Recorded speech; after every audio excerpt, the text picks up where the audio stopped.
So Hobbs and Shaw, does it suck or slap? We saw it, but we haven't talked about it yet. So let's get to it. Get in the car. We're all going. Not you. I said, We're all going. Oh, come on. You might want to just... So, Hobbs and Shaw, does it suck or slap? 3, 2, 1. Yes. It really does. This movie slaps! Okay, so there's two kinds of people in the world. There's the people who think the Fast and Furious movies are dumb and that they don't need to watch them. And those people have never seen the Fast and Furious movies. Because here's the thing. The Fast and Furious movies are dumb. And you absolutely need to watch them. Yeah. The other kind of people are the people who are like, yeah, we've been watching and loving these this whole time. What are y'all on about? Of course we saw the new movie. No one's waiting for it. The Fast and Furious movies are doing what Marvel and Star Wars wish they could do. Or rather, Marvel is doing it, but Marvel isn't doing it as well. Whereas the Fast and Furious movies, ever since the first movie, have not been predominantly a bunch of white guys. I think there's been one white guy consistently. And, they only recently were able to replace him. Not really replace, but now there's another white guy. Not that they're the same character, because that would be ridiculous. That's silly. Yeah. Like, Vin Diesel gets to exist in this area where it's like, I have no idea what his background is, and that's why he's a good everyman. Yeah. Even though, he's jacked and Vin Diesel. Yeah. But what's been cool is that they've just kind of casually had this really likable bunch of different actors and characters, and there's plenty of girls, there's plenty of guys, but it doesn't seem like they're trying to meet some kind of quota or like they're trying to force it, because all those characters feel like they just match that actor. They just need to be there. Yeah, and it's like you couldn't have any other actor play this character, and I don't know if it's because the actors are particularly good, because I wouldn't say don't exactly have too many Daniel Day-Lewis's in this group, but they're all kind of character actors, and none of them play the same character. Like, they got a bunch of different characters, like they wrote a bunch of very different characters with different personalities, and as a result, just so happened the best person for the job was a big diverse cast. Yep. And that's what everyone else is trying to do, but it's not quite working because they're trying to force it. The goal is wrong. It turns out if your goal is write a bunch of different, unique, likable, very diverse characters with good chemistry with each other, who have good rapport and seem to be having a good time, it turns out the result is a bunch of different kinds of people. So, and it's been like that since the very beginning. Like back in the day when, I was watching these when I was in 5th grade, and they've only grown. But this is their first spinoff. Yes. Which is, this one is the most different. Yeah, it is very different. There's a lot of stuff that happened in this movie where I almost didn't feel, during the beginning at least, I didn't feel like this was a Fast and Furious movie. Yeah. I noticed, I think it was an hour into the movie, we finally got the first little sign of Carfu. Yeah. Like the first little bit of Fast and Furious DNA, which the DNA's there because it's got the characters, 2 of the characters. Are there any other carryovers? I think it was just Hobbs and Shaw. Yeah. Everyone else was new. That's pretty impressive. So the Fast and Furious movies to this point have been like an Avengers movie every time. And then this is the first time that they decided to focus on a couple of them. Yeah. And that has some pros and cons, but I really like the pros. Yeah, me I too. didn't expect them and I think it's good that they picked these 2 characters to do it with, because we've had so much more time with everyone else. And with Brian, he had a complete full arc that was complete. Dom has had Several arcs. two full arcs that he's finished, started the next one, and it got finished again in Fate. But a lot of the other people, they're kind of competing for screen time. Yeah. And definitely when it got to Fate, well, I guess even when it got to Furious 6, was where it was like, there's a lot of characters that are having to share screen time. But the good thing was, they seemed to work as an ensemble really well. So you were able to, divide them into group, cut the team in half, have, scene here, or split them into thirds. And they were all still working together. Mm-hmm. And it was fun to have characters like Roman and Tej kind of have a scene together, because Roman's kind of, he's kind of a ditzy airhead, and Tej is like a super genius. Yeah. But they both, have some things they both like, so you get to have good chemistry. You could take any two characters and put them in a scene together, and it was always really likable. This one takes that, and it's a whole movie. Yeah. So it's like, we take two of the characters that we maybe have the least that we've learned about, even though Hobbs has been in, no, he's been in 3. Yeah, he was in 5, 6, 7, and 8. So he's been in 4. Oh wow. But for, I think, 7, he's basically not in the movie, because Shaw takes him out of the movie in one of the very first scenes. Because I think Shaw was kind of like, Shaw's trying to take down every team member. The first one he takes down is Han, infamously. Yeah.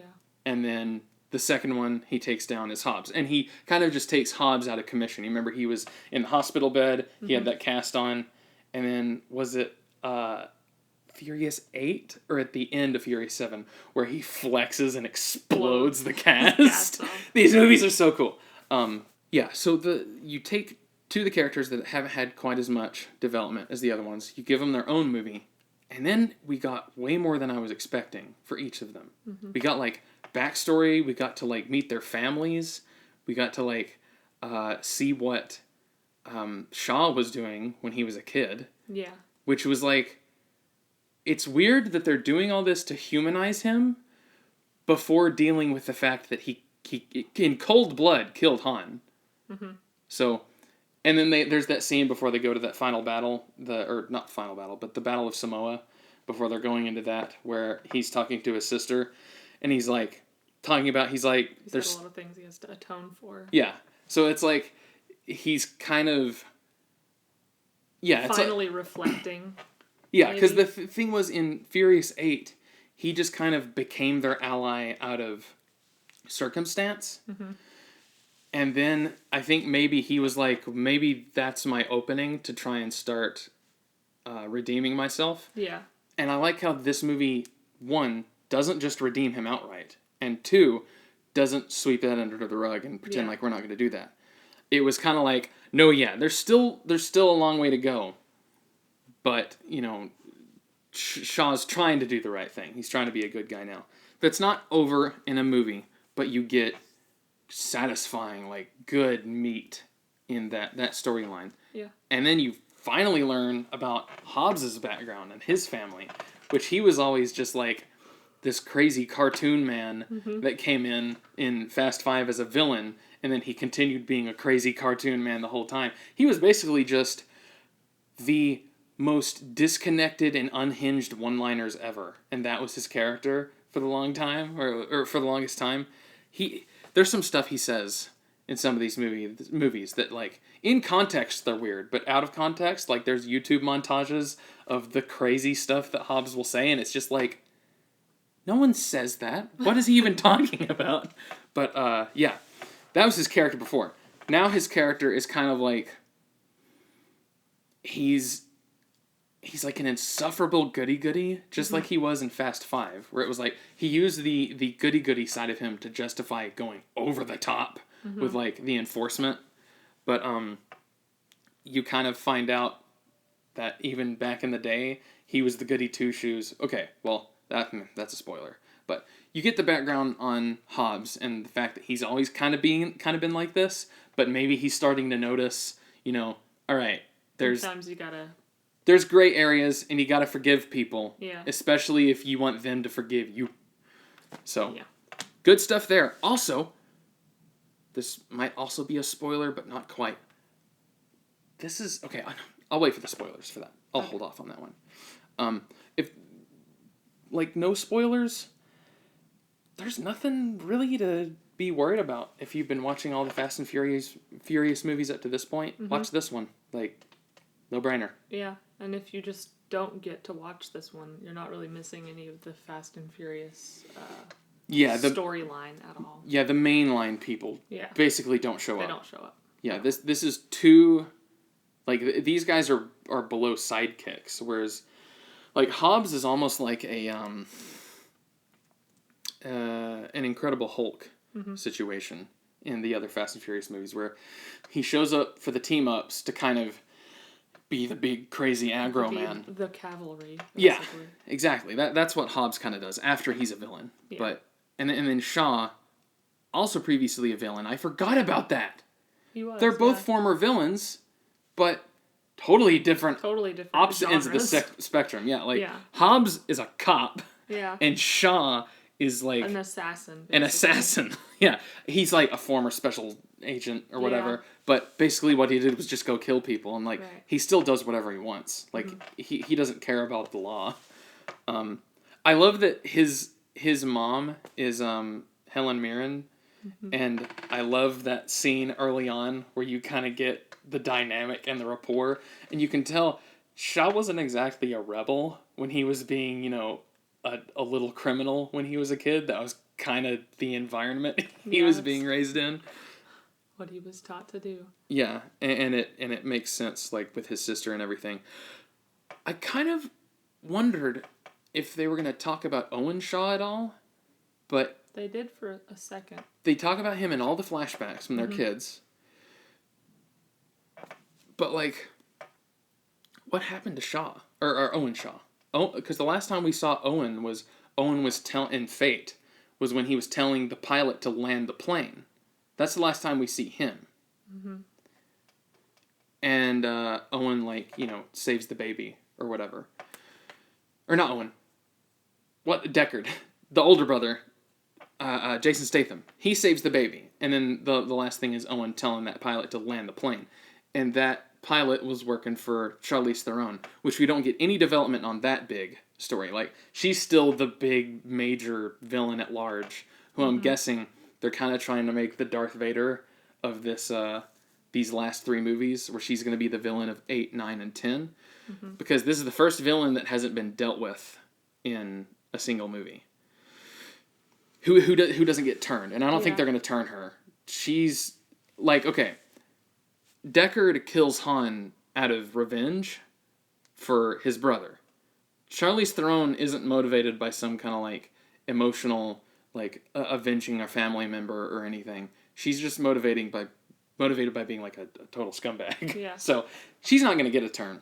This movie doesn't develop that story at all. Like, does it even mention the Torettos or anything like that? It doesn't, but there is a villain in the movie that's never actually named. Oh, yeah, I forgot about that. Okay, yeah. Let's talk about the villains before we get into spoilers. Idris Elba's Brixton, yes, I think was a fun villain. And you can tell Idris Elba likes being a bad guy. He gets to kind of be, like, kind of snotty and, you know, and I love that scene where they get away from him when he's chasing him on that motorcycle, and he crashes it through the bus and it's destroyed, and he immediately gets up from that bus crash and is just, like, throws a fit. Like, that was really fun. And I like Brixton's, like, whole motivation basically being, like, he takes accepting the terms and conditions without reading the contract to the absolute extreme. Yeah. Like, he's just like, yep, all this, I'm going to buy into all this, just give me all the stuff, because I want to be a superhero. Like he says, I want to be Black Superman. And then all of that comes to bite him, because he's just like, no hesitation, just accepts every new thing that could, like, upgrade him that's coming his way. And I don't think I've seen his ideology be a villain before. Like, his whole thing where it's like, okay, well, the whole kill the weak, only the strong will survive, that's old hat. That's been done plenty of times. But in the way that he does it, where he's like, you know, combine yourself with technology, you know, like, become a superhero, that's almost kind of like Syndrome from The Incredibles, but he's way more culty about it. Like, it's almost religious to him. Where he's like... And he's not the big guy. He's just the guy that's buying into all the... Yeah. He's the, he's like evil Captain America. He's the ultimate specimen of the giant thing. But, he's it's the like, guy that got caught up in the pyramid scheme, but actually believes in getting others caught up into it. Yes. And it's kind of like, he's this techno cult. He's them trying to create a messiah for themselves. I mean, if you've been watching the movies... Really fun. All the banter between the two main characters is just perfect. I haven't laughed this much at a movie in a really long time. It was so funny! Yeah. Like, okay... People act like these movies have dumb scripts. No, I don't think they do. I think they have fun scripts. Yeah, they're fun. It's just all good fun. It's not like... It's not taking itself too seriously. Yeah. But, like, the plot makes sense. There's nothing plot-wise that's contradicting itself. Characters' motivations are perfectly in line with what they seem to think and believe and want to do. And, you know, I thought was really cool is they have The Rock... who in this movie is arguably stronger and bigger than The Rock in reality. He gets into a fight with, like, a female super spy or whatever, and she can't beat him. Like, and it almost, like, you know, they almost make it look like, oh, she's gonna be able to beat him, and then eventually he's just like, okay. Like, she's doing a sleeper hold, and he just, like, picks her up with one arm while he's, like, getting up. While he's laying on the ground, and then he basically just lifts her with one arm. Yeah, and it's, like, all... Like, it goes from being... This would be kind of unrealistic if she's able to choke out The Rock. But then it's, like, he's getting up and holding this person with one arm, and it's like, is that more realistic for The Rock? Not that we care about realism in these movies, but... It would go against, like, the series canon that someone can beat Hobbs one-on-one because he's an insane monster man. So, yeah. Before going to spoilers, still strong recommendation. If you've been watching them, go watch it. If you haven't seen any of them before, this is only going to spoil the stories for 2 of the characters, and it's not even 2 of the main ones that have been there for the longest. And, like, this could be your first one. However, I would highly recommend watching the other ones first. And, before we spoil it, this movie has, like, Tarantino-level cameos that I didn't know were going to happen. Like, just some people show up in this movie, and I was just like, what? How is that not in the trailer as, like, a main selling point for this cast? Yeah. Like, it's really cool. They consistently get good, awesome actors in these movies. Like, Charlize Theron is the current main villain. Yeah. Freaking awesome. Kurt Russell is in these movies as, like, a major player. You got... Well, I mean, The Rock is kind of a big grab these days, because... So is Jason Statham. Jason Statham, yeah. I will say this. I think this movie... I would have liked the title better as Hobbs versus Shaw. Because most of the movie is them being against each other, and then it could kind of be a cool thing when they inevitably team up at the end. Yeah. But Hobbs and Shaw kind of gives away that they team up. I would have liked it as Hobbs versus Shaw, because then you also could have had the little the misdirection of, you know, who's the actual villain, and then the way, like, the last fight in the movie, I think would have been way more satisfying. With it being Hobbs versus Shaw. But yeah, I think that sums it up before spoilers. So, spoilers. We're going to be spoiling everything now. Yeah. So, we talked about the villains and all that. Yeah. I did kind of like how they hint at this, but they don't quite tell you everything. That's what's crazy. These movies are incredibly subtle with their storytelling. But the fact that Shaw can pick up any of their weapons, and they work for him. Every time it shows Shaw pick up one of the villain's weapons, it goes green, it says activated, and he can use them. Which means... Wasn't he wearing a glove, though? Was he? Yeah, the gloves, he took one of the gloves off of the... Did he not? I don't remember that. Because they had to be wearing the gloves to activate them, I thought. No, it's you had to have a chip in your body. It had to ID you as the right person. You couldn't just take a glove. Maybe it was the CIA thing. Well, I'm pretty sure it's not CIA. He was MI6. MI6. But formally. I'm pretty sure what it was, because remember, they say Shaw, for a while, was Brixton's, like, in the same group as him. Mm-hmm. And they like Shaw says, they weren't allies for very long. Even though Brixton seems to be really mad about Shaw not being on his side. Mm-hmm. I think he was there for a little longer and maybe even believed some of the stuff and got the chip and everything. And he still has the chip, and that's why he can still use the weapons. But they don't overload you with that. They don't throw that in your face to do exposition. They just show quick little things where it's like, his sister can't use the guns. Hobbs can't use the guns. Shaw, every time he picks up the guns, it says activated. Or it's like identity recognized or something. And they don't put a spotlight on it. They just kind of have that be a thing in the movie. I didn't even notice that. I also could have been wrong. It could be, you just take the right glove and you can use it. Who knows? Still, that could be a thing. There is a lot of subtle things like that, though, in the movie where it's like, this isn't going to be explained, but it's there. Maybe it's like little Easter eggs. You have to watch it again to figure out some of that stuff. Speaking of Easter eggs, there's this cool little Easter egg in the background when they go to Hobbs's old family house. There's a poster for the movie 48 Hours. Oh, cute. So, I thought that was cool. A little nod to the OG. The other spoiler that I wanted to talk about was like the fact that I think this is the first time I've ever seen The Rock be given a romantic subplot. Mm-hmm. I don't think... I remember thinking that's the first time I've ever seen The Rock kiss anyone on camera. We didn't watch any of his disaster movies. I think he had some of those in his disaster movies. Also in Rampage, he had a love interest, did he not? Not Rampage. It just got really dark in here. Yeah, it did. Might have to adjust the lighting. Movie with the albino. Yeah, Rampage. Was that a love interest, or were they kind of like, will there, won't they? I know at the end, they have the bit where, they think they died or whatever, and then it's like it ends with a joke, and then it kind of moves on from there. I don't quite remember. I was just saying, okay, so even if it isn't the one time, it's very uncommon for them to give The Rock a romantic subplot. And I think it's because people think he lacks range. But as this character, it works because he seems kind of awkward and not super good at this kind of thing. Because you can tell he's the good boy. He's the goody two shoes. And he has a daughter, but his wife must have passed away or something. So he's out of the game maybe, but he's still and out of the game, and you can tell he probably has always been like this. Yeah. Even with his daughter's mom,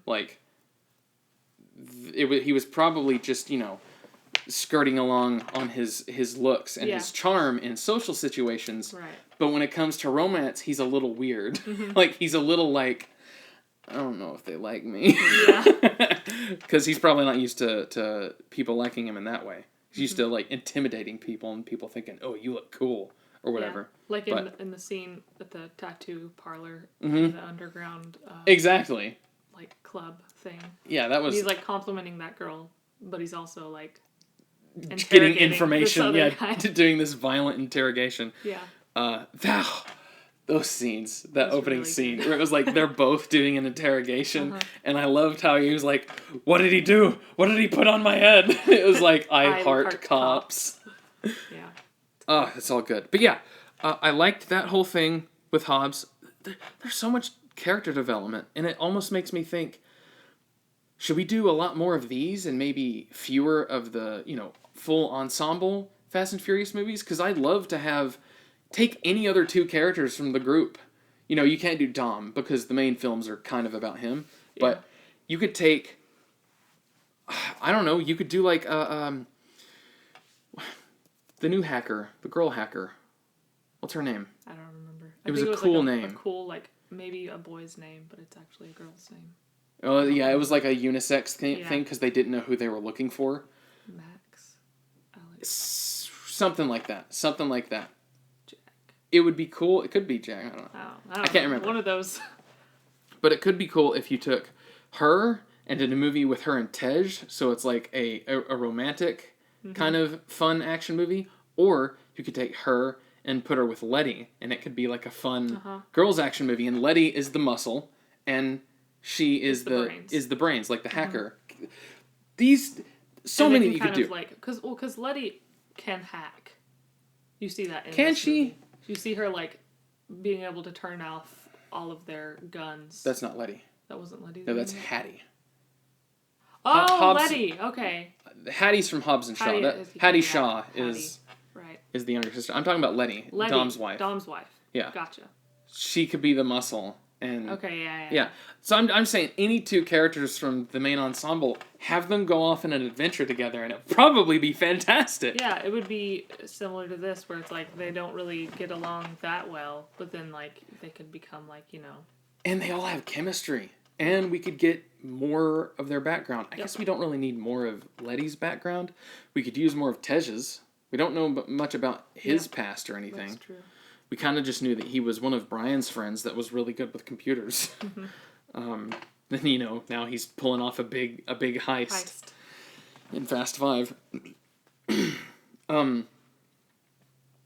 could do Roman with any of the other people, and Roman is like the best comic relief in the whole franchise, by far. So let anyone else on that cast be the straight man character, and then Roman can be the funny one. It's a great 2-person movie. Yeah.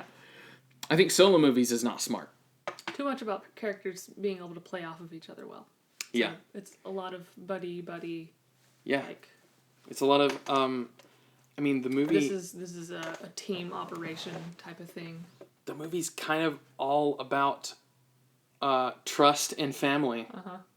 Or not just the movie, the whole franchise. From the beginning. First movie is about who can you trust. Yeah. Second movie is about repairing an old relationship, like an old bond. And then the third movie, which is, you know, kind of the spin-off type deal, Tokyo Drift, him being in an alien place, him being an outsider, and being able to create connections and friendships and trust with other people. Yeah. And then... I would want to see some of those characters again. Yeah, some of them returned. Well, Han did, and then, you know, Han got killed off. Yeah. Lucas Black probably isn't coming back. I can't remember his character's name, but that actor's probably not coming back. He gets steady work as like a TV actor now. He's probably not coming back. But I don't know. Could you bring DK back in some way? DK could be like, you know, after that whole thing, he escapes from his uncle or whatever, who's a Yakuza, and, you know, goes out to go, you know, see what else he could do. That could be pretty cool. But yeah. All of the movies are kind of about, you know, getting everyone to on the same page to go do a big task that's bigger than them. That's also what Hobbs and Shaw was about, getting those two to get along and defeat a main world. Yeah. I mean, that last fight is literally, if one of us takes the hit, he can't calculate the other one coming at him fast enough. So the last fight of the movie is just one of them runs in to just eat like a full-on just punch right to the mouth so that the other can get the hit in. So they're literally taking hits for each other in that last fight. Also, how cool did that look with all the rain and like when they would get slammed and it was just because you know you're getting punched by a cyborg, so they're like intense. Their skin was like rippling and stuff. Yeah, so good, so much fun. That scene with, you know, him with the whole part where Hobbs is going back home. I didn't think they were going to get to that. I thought it was going to be that's just going to be a background that Hobbs has that maybe we'll tease for the next movie. Yeah. But then this movie turns out to be 2.5 hours long, and oh no, we have time to go all the way to Samoa. Yes. And not only have him like reconnect with his family in that awesome looking house, which was like huge and gorgeous and surrounded by nothing but beautiful landscape. You don't only get all that, and I love the scene where he punches the rock and he falls down all the stairs, and all those dogs just kind of like look up and they just lay back down. Yeah, that was all awesome. I love his mom. Yeah, I love Hobbs' mom. I'm so glad that we get to meet Hobbs' mom. Yeah, his whole family. and she's great. That was when I really started to feel like, oh yeah, this is a Fast and Furious movie. When they were, Yeah. in the garage and setting everything up. Yes. With the big team building stuff. That's where you feel like, yeah, this is. That now this it is Fast and feels Furious, now the yeah. DNA is in full force, and that final scene where everyone like Everyone's has their own teaming up. thing, yeah, and like the part where Shaw is using the exhaust pipe to light the fire, Yeah. and like making that ring, and then the hacker turns off everyone's weapons, Yeah. and then Hobbs and like his brothers are like gonna go beat the crap out of Yeah. everyone, which not just beating them, they kill them. Like Hobbs straight up axes a dude right in the head, which they cut away because it's PG-13, but. It's not just, even though there's plenty of insane vehicular warfare in in the Battle for Samoa, but there's more, on the ground kung fu stuff. There's different action scenes in Hobbs and Shaw than you would get in Fast and Furious, because Fast and Furious is very much about car fu. Yeah. Like, that is their... Vehicle fu. Yes, vehicular warfare. I remember after Fast and Furious 6, where they had a tank, and then Furious 7, where They made a car tank. yeah, well, and like where they drive a car through 3 buildings. Yeah. And it's just like, where do you go from there? Yeah, that one. And then Fate is just like, I don't know, add a nuclear submarine to the mix, have it pulling off crazy maneuvers. Yeah. And gosh, man, these movies are crazy. But when you focus on just Hobbs and Shaw, now you're getting less car fu and more, just a bigger variety of action scenes than you're used to seeing in the franchise. So that's good. We get to go different. back to when they went to, Hobbs's hometown, and it's a lot of like makeshift stuff that's like really cool and like, oh yeah, that's really awesome. Like they building did with that what you themselves. have. Yeah, exactly. Because that's what the old movies are about. Because they didn't have all of the money in the world to build, to just have supercars for the whole team. Yeah. Whereas like from Fast 5 onward, they have unlimited criminal money. So they're just, everyone is getting the best possible car in existence for every scene that like perfectly matches their personality. And you don't see them getting built or anything. That was cool to have in this one, where they're kind of like, they're building that from the older movies. Yeah, and they're like building war machines. You got like the dune buggies and the trucks, but the trucks have like extra armor paneling, and they can all connect at the same time. Yeah. And then the part where they're all connected, And then they all start using NOS. yeah, that was awesome. I was like, oh, and the fact that all of them were doing it one after another, and every time it does the little camera thing where it goes through the engine, and it's like, I haven't seen that in a while. It was like, we're doing a bunch of different stuff. We're focusing on these characters primarily. Everything's still good, but different from what you're expecting. Then you're like, here's the payoff. Here's all the fan service at the last bit. Or, well, not the last bit. Second to last bit. Just a bunch of fan service starts coming in. Like, all of the stuff that you loved these movies for, it's still there. Man, just imagine if Solo could have been like this. But I don't trust Star Wars like I can trust Fast and Furious. I don't trust Marvel like I can trust Fast and Furious. Like, Marvel has disappointed me before. I don't think there's a single Fast and Furious movie that I would consider as dull or as forgettable as Thor: Dark World. Because Too Fast, Too Furious is a bad movie.